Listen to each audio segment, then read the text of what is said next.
Graça e paz. Seja bem-vindo ao canal O Poder da Proclamação. Assim também ocorre com a palavra que sai da minha boca. Ela não voltará para mim vazia, mas fará o que desejo e atingirá o propósito para o qual a enviei. A palavra de Deus, ela nunca volta vazia. Isaías 55:11. E este evangelho do reino será pregado em todo o mundo como testemunho a todas as nações. Então virá o fim. Mateus 24:14. E vi o céu aberto, e eis um cavalo branco, e o que estava sentado sobre ele chama-se Fiel e Verdadeiro, e julga e peleja com justiça. Apocalipse 19:11. E a última palavra que Jesus disse através da visão de João no Apocalipse: aquele que testifica estas coisas diz: certamente cedo venho. Amém. Ora vem Senhor Jesus. Audiolivro O Soldado Cristão. O reino de Deus é tomado por violência. Por Thomas Watson.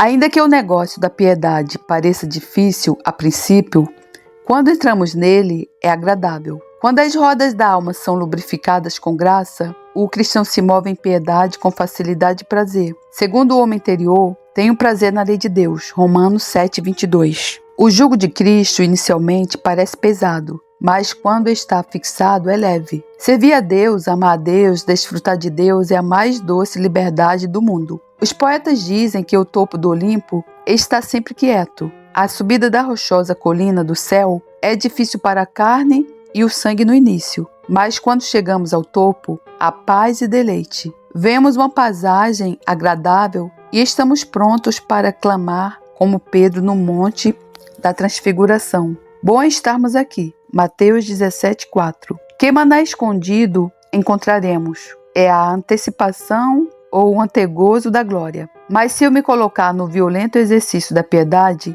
perderei o prazer que tenho no pecado, a alegria e melodia, e trocarei o prazer pelo labor. E assim não serei mais Noemi, mas Mara. As pessoas dadas ao prazer falam como a figueira na parábola de Juízes 9. Deixarei eu a minha gordura? Versículo 9. Todos os meus prazeres anteriores e agora farei violência ao céu, vivendo uma vida restrita e mortificada? Isso se opõe à corrente da natureza corrupta. Deixe o prazer no pecado. A Escritura descreve o pecado de tal maneira que qualquer pessoa pensaria ver pouco prazer nele. A Escritura chama o pecado de dívida. O pecado é comparado a uma dívida de 10.000 talentos. Mateus 18:24.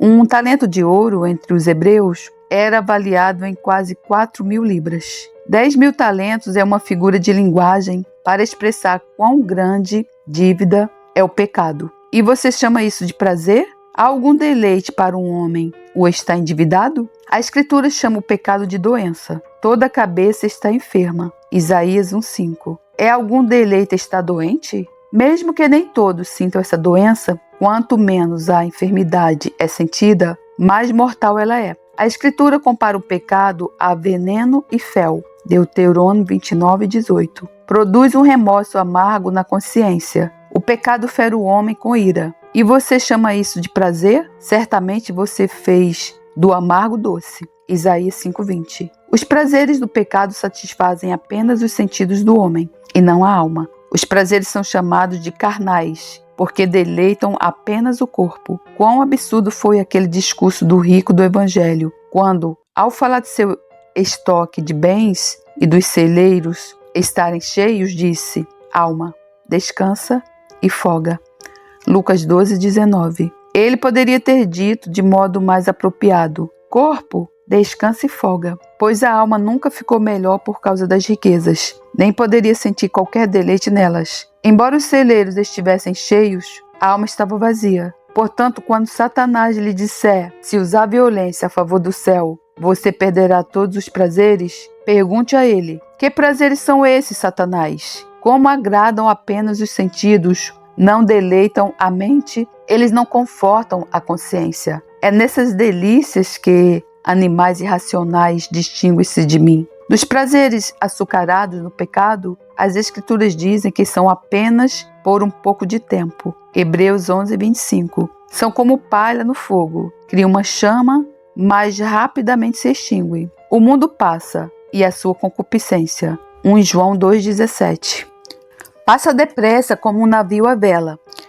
Os prazeres mundanos perecem com o uso, como uma sombra fugaz ou refulgir do relâmpago, e devem ser preferidos ao eterno peso da glória. A atual doçura que está no pecado se transformará ao final em amargura, como o livro que o profeta comeu, doce na boca, mas amargo no ventre. Ezequiel 3:3. O mel é doce, mas se transforma em náusea. O pecado é um doce veneno, deleita o paladar, mas atormenta as entranhas. Quando por fim os olhos do pecador forem abertos às portas da morte, e ele sentir algumas faíscas da ira de Deus na consciência, então gritará de horror e estará pronto para dar socos violentos em si mesmo. Podemos dizer dos prazeres do pecado o que Salomão disse do vinho. Não olhes para o vinho quando se mostra vermelho, quando resplandece no copo. No fim, picará como a cobra. Provérbios 23, 31-32. Portanto, não olhe para os prazeres sorridentes do pecado. Não se deleite na beleza, mas tema a picada. Os condenados no inferno sentem qualquer prazer nos pecados agora? Seu cálice de ira tem uma gota de mel? Lembre-se que depois das coroas de ouro e do cabelo de mulheres, vêm os dentes de leões. Apocalipse 9, 7 e 8. Deste modo, respondi à primeira parte da objeção. Perder todos os prazeres que há no pecado. Se eu praticar essa violência na piedade, trocarei meu deleite por labor. Tenho de cavar através da rocha e enquanto trabalho lamentar. Conquanto você tenha de usar a violência, ainda assim ela é doce. Um labor que se transformou em deleite. Cantarão nos caminhos do Senhor. Salmo 138, 5. Conforme a versão usada pelo autor. Enviar a fé como um espião para ver a Canaã celestial e trazer de lá um cacho de uvas, eis um grande prazer, é a alegria de crer. Romanos 15, 13. Amar a Deus em quem todas as excelências estão combinadas, quão doce isso é. Amar a beleza é deleitoso. Andar entre as promessas como entre canteiros de especiarias e saborear o fruto, que prazer! O labor de um cristão traz paz de consciência e alegria no Espírito Santo, mas o próprio trabalho é um prazer. E visto que se diz que essa santa violência nos tira a alegria e que enquanto trabalhamos precisamos chorar, eu respondo, um cristão não ficaria sem essas lágrimas. As lágrimas de um santo, disse Bernardo, têm mais alegria verdadeira do que todas as delícias mundanas. O óleo da alegria é para os tristes. Isaías 61, 3. Eu usaria essa violência pelo céu, mas vou me expor à censura e ao escárnio dos outros. Eles vão se admirar de me ver tão diferente e pensar que isso nada é que um frenesi religioso. Considere quem acusará você. São os perversos. Eles são tais que, se Cristo estivesse vivo na terra, eles o acusariam. Foram cegados por Satanás, o Deus desse século. 2 Coríntios 4:4. É como se um cego reprovasse um rosto bonito.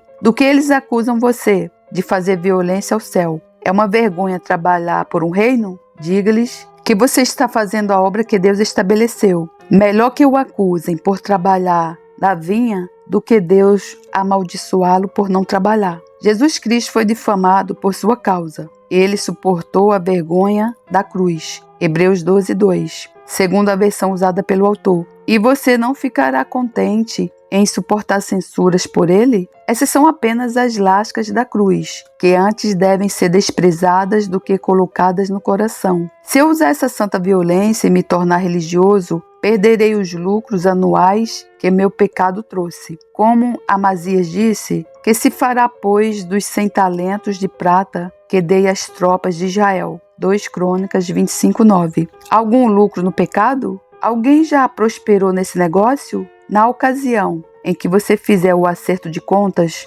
encontrará apenas pouco proveito. Por causa da renda que o pecado traz, você entesoura a vingança de Deus. Romanos 2,5. Enquanto você coloca ganho injusto na bolsa, Deus coloca ira em sua taça. Apocalipse 16:1. Chamará isso de lucro? qualquer que seja o dinheiro que um homem recebe de forma pecaminosa, ele pagará juros por ele no inferno. Não pode lhe trazer lucro aquilo que o faz sair como perdedor no final. Você perde o céu e a alma, e o que pode compensar tamanha perda? Que aproveita o homem ganhar o mundo inteiro se perder a sua alma? Mateus 16, 26. Deus disse, Crisóstomo, deu ao homem 2 olhos. Se ele perde um, tem o outro, mas ele tem apenas uma alma. E se for perdida, está arruinado para sempre. Tenho tantos negócios no mundo que não consigo encontrar tempo para essa santa violência. Como disse o rei da Macedônia,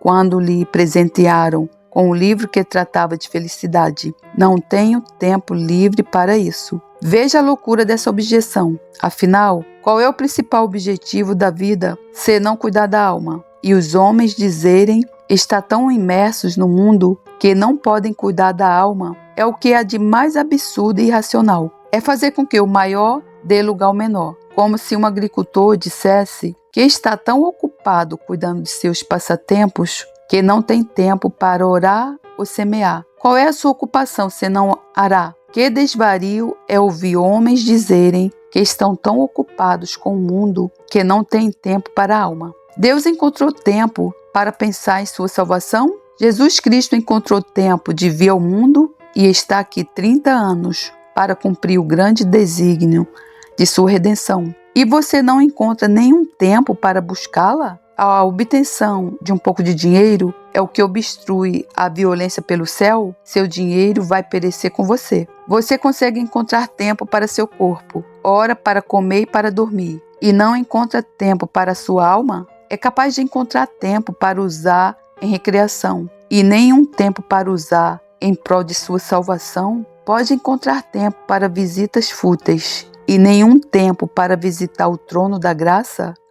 Tome cuidado para não ir para o inferno com a multidão de negócios mundanos. Josué era comandante de um exército, mas o papel dele como soldado não podia atrapalhar o trabalho como cristão. Ele devia orar assim como lutar e tomar o livro da lei na mão, bem como a espada. Josué 1:8. Você, seja lá quem seja, quem faz objeção sobre negócios mundanos, deixe-me perguntar-lhe, em sua consciência você considera que essa será uma boa desculpa no último dia, quando Deus lhe perguntar, por que você não se esforçou pelo céu? Você vai dizer, Senhor, eu estava tão mergulhado em negócios mundanos que fui impedido? Será uma boa justificativa para um servo dizer a seu amo que estava tão bêbado que não podia trabalhar? Na verdade, é uma desculpa esfarrapada dizer que você estava tão bêbado com os cuidados do mundo que não pôde ser violento pelo reino. Capítulo 7. 27 motivos para promover a santa violência. Respondidas as objeções, deixe-me retomar a exortação compelindo todos os cristãos a essa violência pelo reino celestial. Como os 3 valentes de Davi arriscaram a vida e se infiltraram no exército dos filisteus a fim de buscar água, 1 Crônicas 11, 17 e 18, devemos usar de tal tipo de violência, rompendo por todos os perigos para obter a água da vida. 1. Considere a condição deplorável em que estamos por natureza, um estado de miséria e condenação. Portanto, que violência devemos usar para sair dela? Se alguém mergulhasse em areias movediças, não usaria de violência para sair? O pecado é uma areia movediça, e não é sábio nos desprendermos dele? Davi, cercado de inimigos, disse, a minha alma está entre leões. Salmo 57, 4. É verdade, no sentido espiritual, que nossa alma está entre leões. Todo pecado é um leão que nos quer devorar. E se estamos na cova dos leões, não deveríamos utilizar a violência para sair? Os anjos usaram de violência contra Ló. Eles o agarraram e o tiraram de Sodoma. Gênesis 19, 16. Uma violência assim deve ser aplicada para sair da Sodoma espiritual. Não é seguro ficar nos aposentos do inimigo. 2. É possível que, com o uso de meios, cheguemos à felicidade. A impossibilidade destrói o esforço, mas eis aberta uma porta de esperança. A coisa é exequível. Não ocorre conosco o mesmo que ocorre com os condenados no inferno. Há uma pedra selando a tumba rolada sobre eles. Mas enquanto estamos sob o som das campainhas de Arão, e a trombeta de prata do Evangelho é tocada em nossos ouvidos, enquanto o Espírito da graça sobra sobre nós e estamos deste lado da sepultura, há uma grande esperança de que, pela santa violência, ganhemos o paraíso. A impossibilidade absoluta de salvação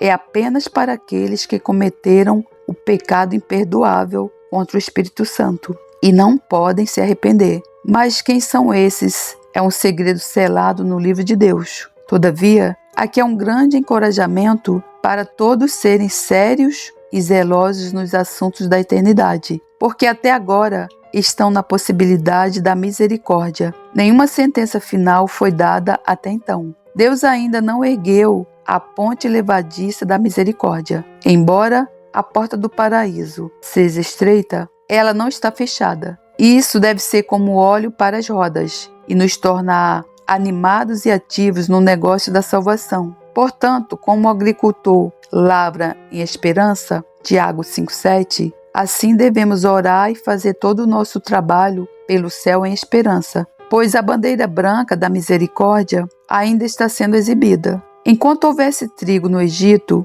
os filhos de Jacó não passariam fome em casa. Gênesis 45, 9 e 11.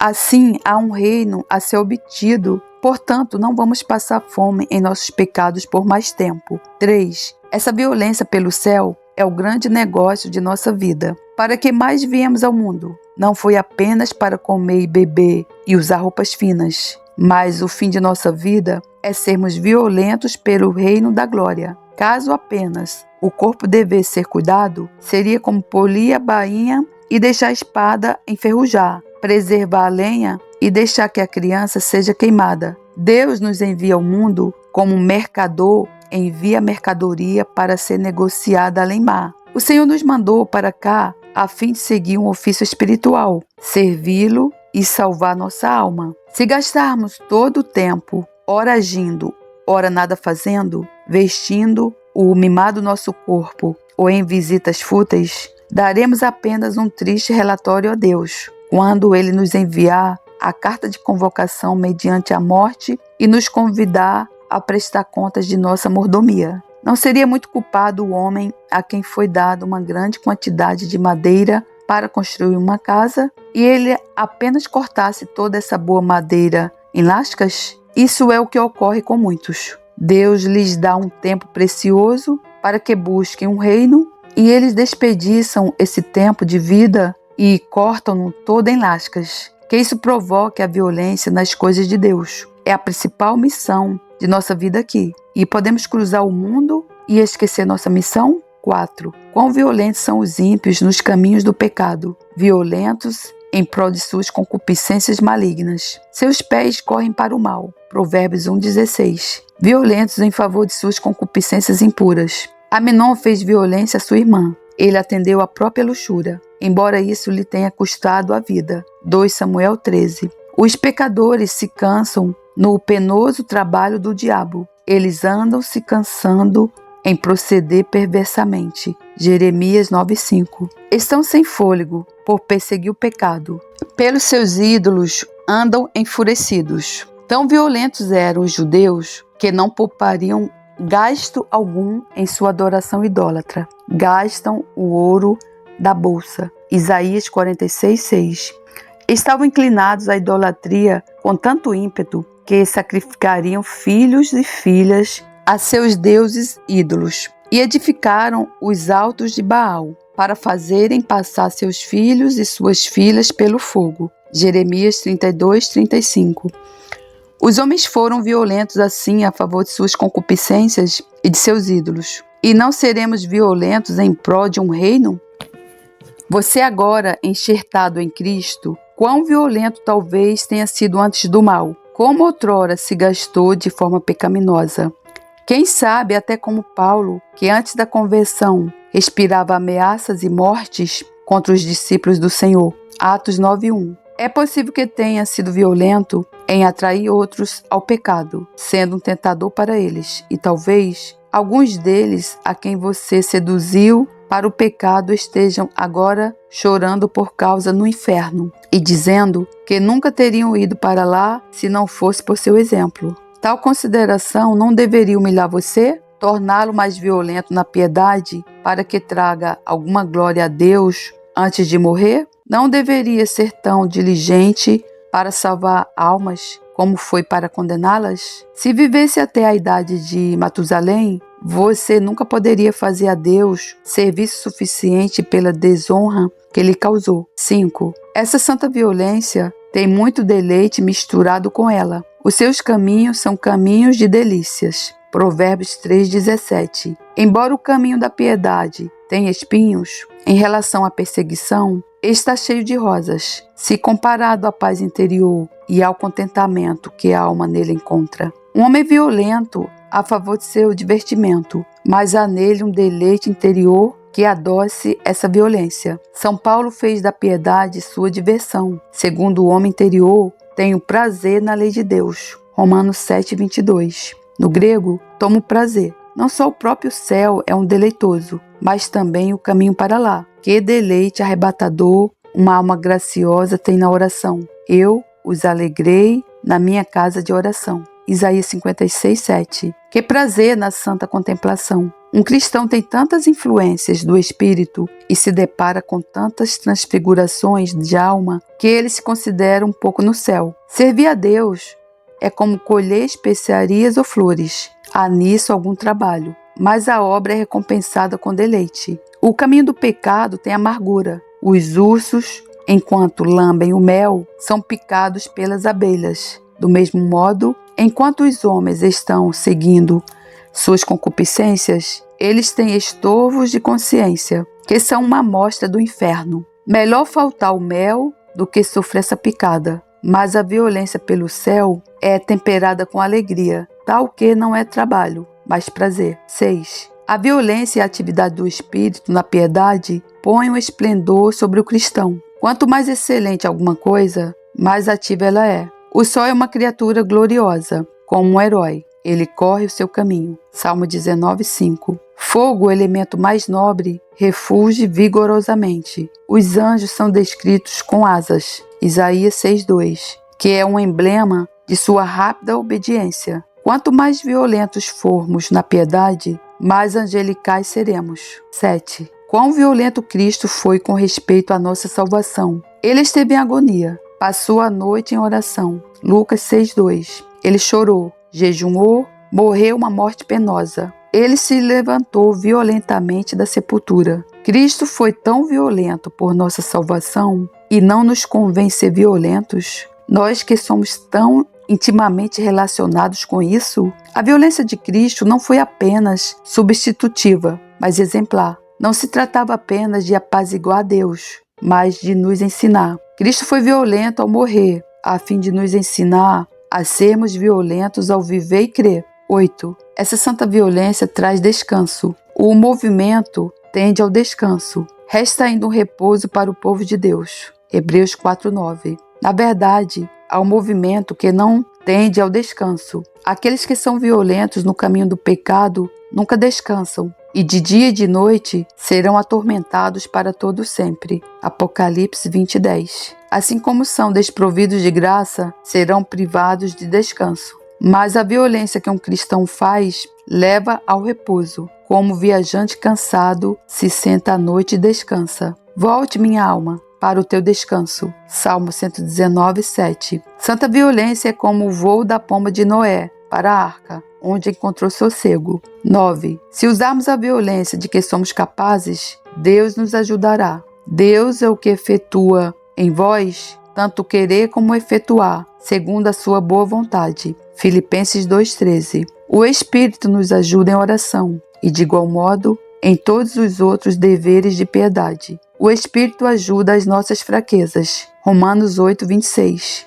As promessas encorajam e o Espírito capacita. Em todas as corridas terrenas, o homem corre por sua própria força. Na corrida para o céu, temos o Espírito de Deus nos ajudando. Ele não só nos dará a coroa quando tivermos terminado de correr, mas nos dá pernas para correr. Ele nos dá a vivificação e a graça que socorre. A ajuda do Espírito de Deus torna o trabalho mais fácil. Se outro nos ajuda a carregar o fardo, fica menos difícil. Se o ímã atrai o ferro, não é difícil para o ferro se mover. Se o Espírito de Deus, como um ímã divino, atrai e move o coração em obediência, o trabalho segue com mais facilidade. Deus dá força ao cansado e multiplica as forças ao que não tem nenhum vigor. Os jovens se cansarão e se fatigarão, e os moços certamente cairão. Mas os que esperam no Senhor renovarão as suas forças. Subirão com asas como águias, correrão e não se cansarão,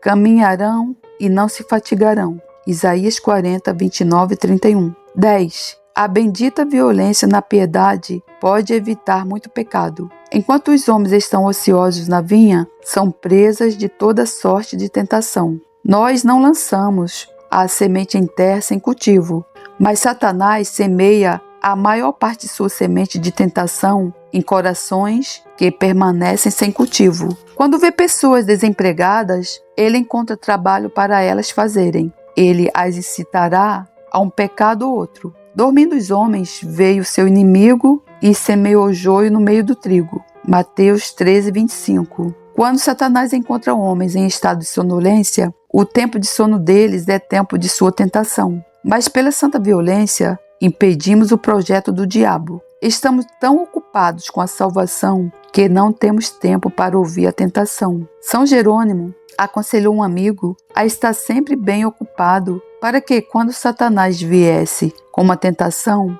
ele o encontrasse trabalhando na vinha. Quando está voando o pássaro, está seguro. Quando fica parado no galho, corre o risco de ser baleado. Quando o cristão fica parado e inativo, o diabo lança nele seus dardos inflamados.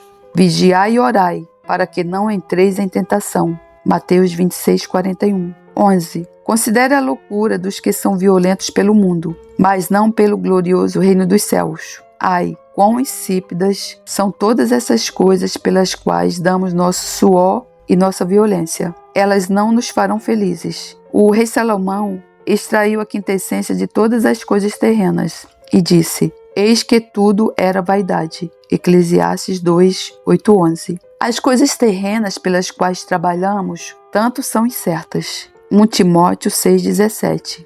É incerto se as conseguiremos. Nem todos os pretendentes de uma viagem terão sucesso. Nem todos que vão à loteria ganham prêmio. As coisas terrenas pelas quais trabalhamos tanto são insatisfatórias. Os homens poderiam acumular prata como pó e ter tanto quanto o diabo prometeu a Cristo, todos os reinos do mundo e a glória deles. Mateus 4,8. No entanto, eles não poderiam encher o coração, assim como uma gota de água não pode encher uma cisterna. Que proveito lhe vem de trabalhar para o vento? Eclesiastes 5,16. As coisas terrenas pelas quais labutamos tanto são transitórias. A morte sustenta-lhes a raiz. Todas as posses mundanas são como um castelo de neve ao sol, ou como um ramo de flores que murcham enquanto as cheiramos. A que tolice é alguém empenhar toda a violência pelo mundo, que é apenas por um período, e não por Cristo e pela graça. É como se um homem condenado estivesse determinado a conseguir um jantar, mas não preocupado em obter seu perdão. 12. O próximo motivo está no texto. Essa violência é por um reino. O reino do céu sofre violência, e pelo que seremos violentos senão por um reino? Por ele, os homens vadearão pelo sangue. Eis o reino pelo qual vale a pena lutar. Chipre é uma ilha tão extremamente fértil e agradável que antigamente se chamava Macária, cujo significado é abençoado. Esse título de abençoado pode ser atribuído com mais propriedade ao reino celestial. Se as montanhas fossem de ouro, se cada areia do mar fosse um diamante, se o globo inteiro fosse um crisólito brilhante, tudo isso ainda seria infinitamente inferior à glória deste reino. As bênçãos do reino celestial são grandes. Estaremos livres do pecado. Aqui na terra, estamos à vontade com o pecado. Para nós é tão natural pecar quanto respirar. Mesmo a alma mais refinada e purificada pela graça não está isenta de alguns resíduos de corrupção. São Paulo lamenta-se do corpo do pecado. Romanos 6,6.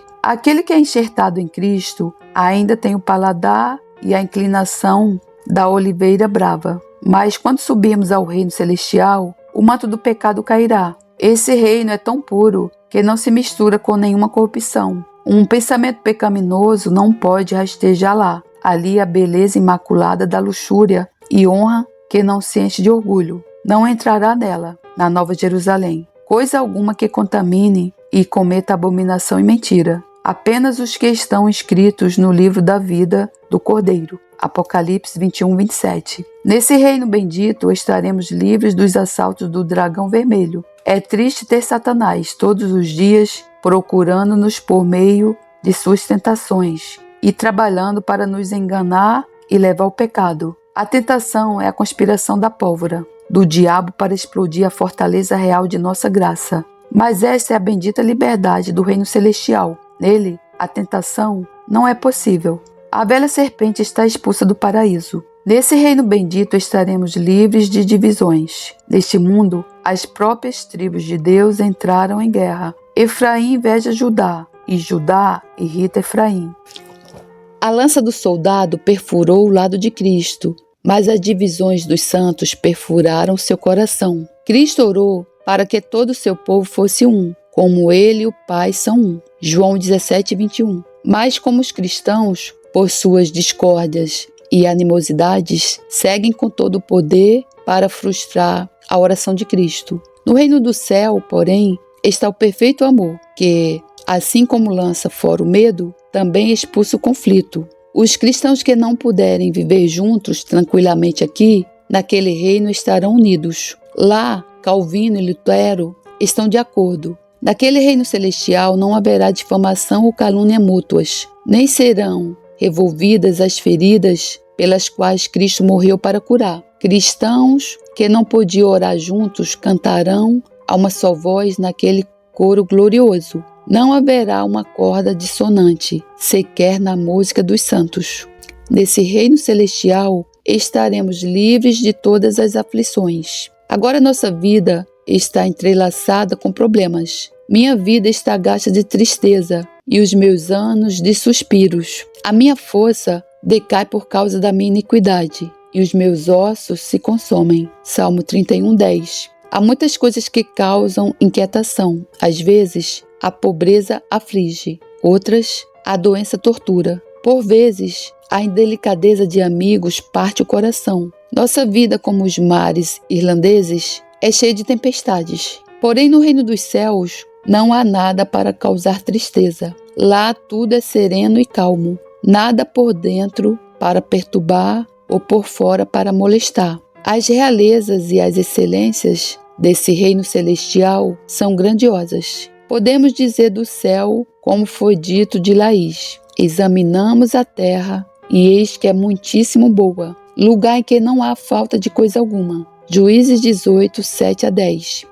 O reino celestial está repleto de riquezas. As 12 portas eram 12 pérolas. Apocalipse 21, 21. Os reinos terrestres alegram-se com o comércio exterior de ouro e especiarias. No reino de Deus haverá todas as coisas raras e todos os mantimentos nascerão por si. Serão todos, portanto, representados pela árvore da vida e darão vários tipos de frutos. Apocalipse 22, 2, segundo a versão usada pelo autor. Quão rico é esse lugar no qual a bendita divindade resplandece em sua imensa glória, infinitamente além da compreensão dos anjos. Os deleites do reino celestial são sem mistura. Os confortos aqui embaixo são diversificados. A honra pode ser manchada pela desgraça, a alegria entrelaçada com tristeza. Nossas estrelas estão misturadas com nuvens, mas as iguarias do céu são puras e agradáveis. Há mel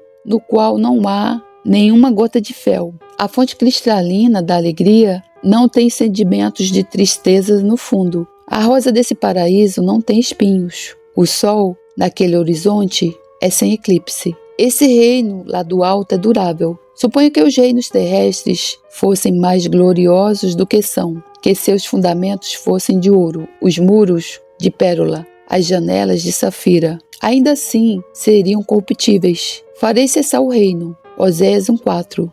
Troia e Atenas estão agora enterradas nas próprias ruínas. Mas o reino da glória, feito sem auxílio de mãos, é sem fim, é o reino eterno. 2 Pedro 11. Em minha opinião, portanto, se algum dia usarmos violência, deve ser por esse reino. Ele compensará todo o nosso trabalho e nossas dores. César, marchando para Roma e ouvindo que todas as pessoas estavam fugindo de lá, disse: elas não vão lutar por essa cidade? Por qual cidade vão lutar? Então, se não formos violentos em prol do reino dos céus, por qual vamos ser violentos? Digo a todos, como filhos de Dan, em outro sentido: examinamos a terra, e eis que é muitíssimo boa. E vós estareis aqui tranquilos? Não sejais preguiçosos para entrar a possuir esta terra. Juízes 18:9. 13. Quanto mais violência usarmos em prol do céu, mais doce ele será quando lá chegarmos. Como a um homem que enxertou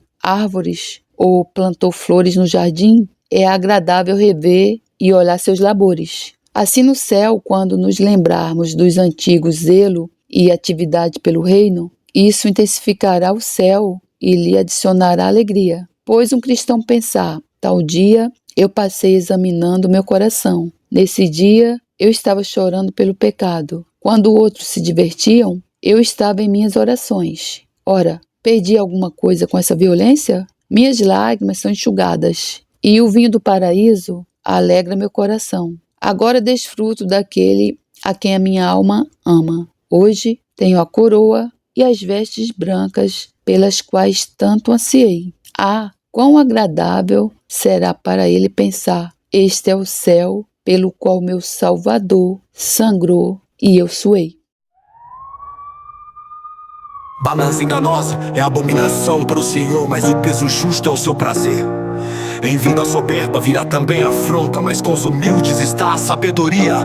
A sinceridade dos íntegros os guiará, mas a perversidade dos alevosos os destruirá. De nada aproveitam as riquezas no dia da ira, mas a justiça livra da morte. A justiça do sincero endireitará o seu caminho, mas o perverso pela sua falsidade cairá. A justiça dos virtuosos os livrará, mas na sua perversidade serão apanhados os iníquos. Morrendo o homem perverso, perece sua esperança e acaba-se a expectação de riquezas. O justo é libertado da angústia e vem o ímpio para o seu lugar. O hipócrita com a boca destrói o seu próximo, mas os justos se libertam pelo conhecimento. No bem dos justos exulta a cidade, e perecendo os ímpios há júbilo.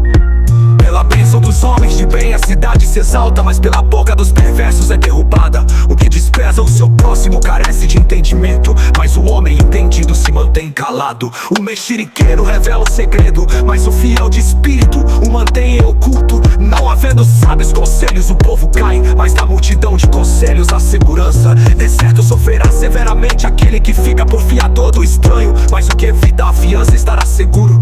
A mulher graciosa guarda a honra, como os violentos guardam as riquezas. O homem bom cuida bem de si mesmo, mas o cruel prejudica o seu corpo. O ímpio faz obra falsa, mas para o que semeia a justiça haverá galardão fiel. Como a justiça encaminha para a vida, assim o que segue o mal vai para a sua morte. Abominação ao Senhor são os perversos de coração, mas os de caminho sincero são o seu deleite. Ainda que junte as mãos, o mal não ficará impune, mas a semente do justo será liberada. Como joia de ouro no focinho de uma porca, assim a mulher formosa que não tem descrição. O desejo dos justos é tão somente para o bem, mas a esperança dos ímpios é criar contrariedades. Ao que distribui mais se lhe acrescenta, e ao que retém mais do que é justo é para a sua perda. A alma generosa prosperará, e aquele que atende também será atendido. Ao que retém o trigo, o povo amaldiçoa, mas bênção haverá sobre a cabeça do que o vende. O que cedo busca o bem, busca favor, mas o que procura o mal, esse lhe sobrevirá. Aquele que confia nas suas riquezas cairá, mas os justos reverdecerão como a folhagem. O que perturba sua casa herdará o vento, e o tolo será servo do sábio de coração. O fruto do justo é a árvore de vida, e o que ganha almas é sábio. Eis que o justo recebe na terra a retribuição, quanto mais o ímpio e o pecador.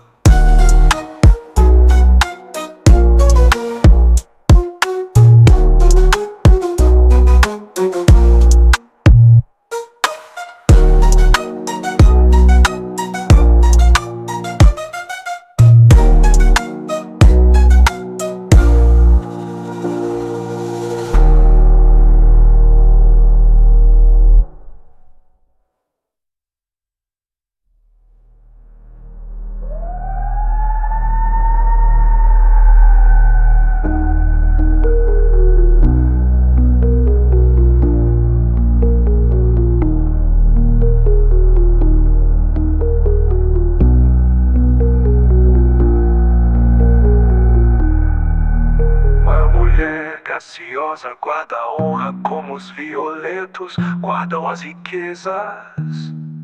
O homem bom cuida bem de si mesmo, mas o cruel prejudica o seu corpo. O ímpio faz obra falsa, mas para o que semeia a justiça haverá galardão fiel.